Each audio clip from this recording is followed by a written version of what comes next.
Hi everyone, I'm Luke Hector from the Broken Meeple. This is a show where I rave and rant about board games, but usually more the latter. This is a very quick preview video for a new expansion to a game that I rated very highly last year called Lands of Galzyr. You want to check out my actual full review, there'll be a link somewhere up here, or you can just look for me on the Kickstarter page for this new expansion, or just search the rest of my channel. But I gave it, I believe, a 9 out of 10. I think I gave it a 9 out of 10, which was a Seal of Distinction rating. Lands of Galzyr, if you don't know what it is essentially an open world sandbox style kind of storytelling game. Very simple. You have got, trays of cards which have all these different things like items and events and story beats, etc.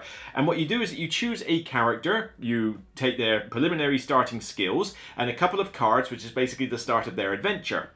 You then go through the adventure, moving around the board on a location map, but what you do is that you use an app, essentially, so you can have it on your phone, or in my case, I'd put it on a tablet, and the app has all the story narratives that you go through, and these narratives are fully written, they're, it's proper narratives with skill tests that you take at the end of them to reflect whether you want to, let's, for example, you could go, alright, I'm lost in the woods and I find a fork in the road or something. You might have something that helps you do, you use your survival skills to find the correct route, or, you ask a passerby, those sort of things. And each one will have a skill check, you'll roll dice, try to get successes, and that will determine where you go through the story.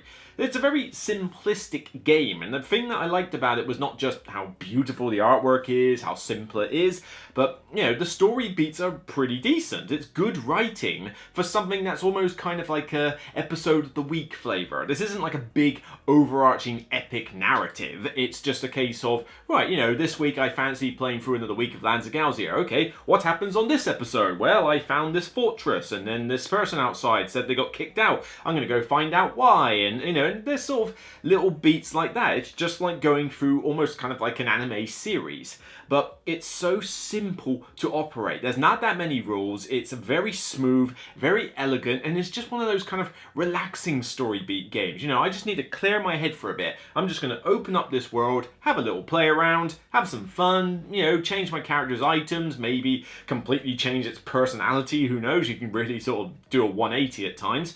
And then you pack it away and then you come back to it. It's very easy to save the game, very easy to carry on playing it. It's just a nice, smooth design. Well, what have we got here then? We got Dreams and Mysteries. This is a small box expansion that's now appearing on GameFound, I believe, very soon. And this is, as you can see, just an empty cardboard box because all the content's either in here or in front of me. There's not a huge amount to speak of, and for that reason, they are just putting it in a disposable cardboard box. So this keeps the cost point down and means that you can just basically chuck it away afterwards. Always good.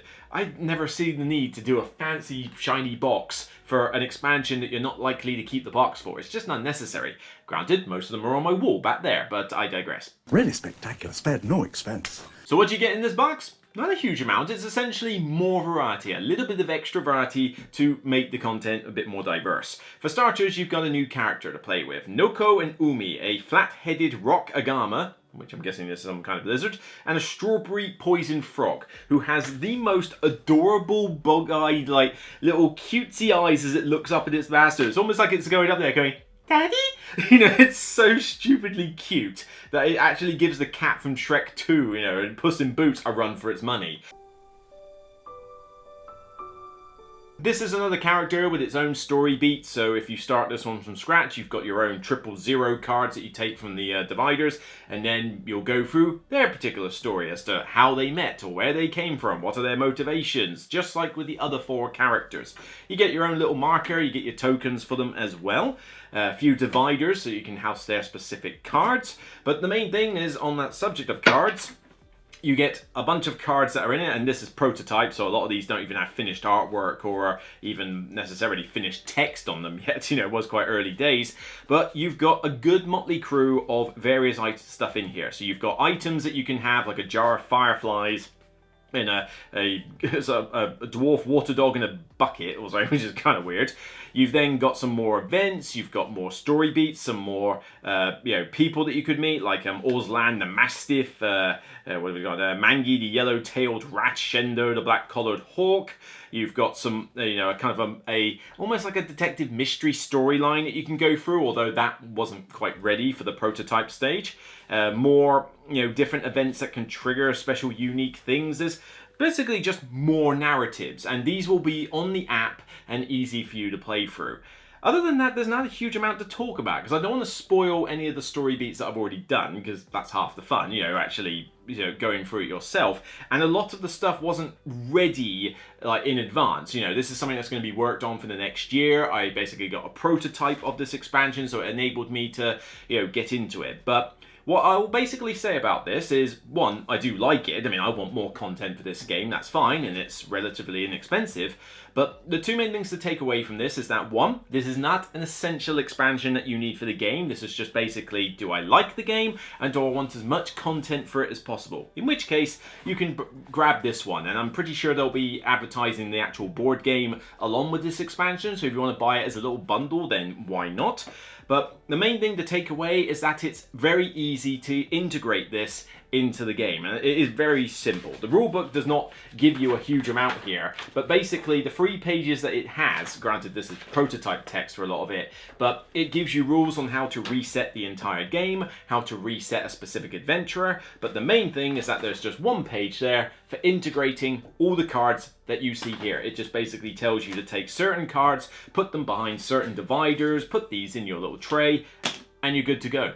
It really is that easy. It takes you like barely minutes to do so, and then you've got a bunch more stories, a new arching storyline, another character to play with. You got more to have fun with. You can even then play this game with up to 5 players if you want to play this multiplayer, although, let's be truly honest, do any of you really play it multiplayer? I mean, most people play this like me as a solo game, or maybe as a 2-player with their other half. I don't know anybody who plays this as a 3, 4, let alone 5-player game, but they must exist out there, so at least you've now got the ability to have, say, the 2 parents and their 3 kids have an adventure, because now you've got the 5th character.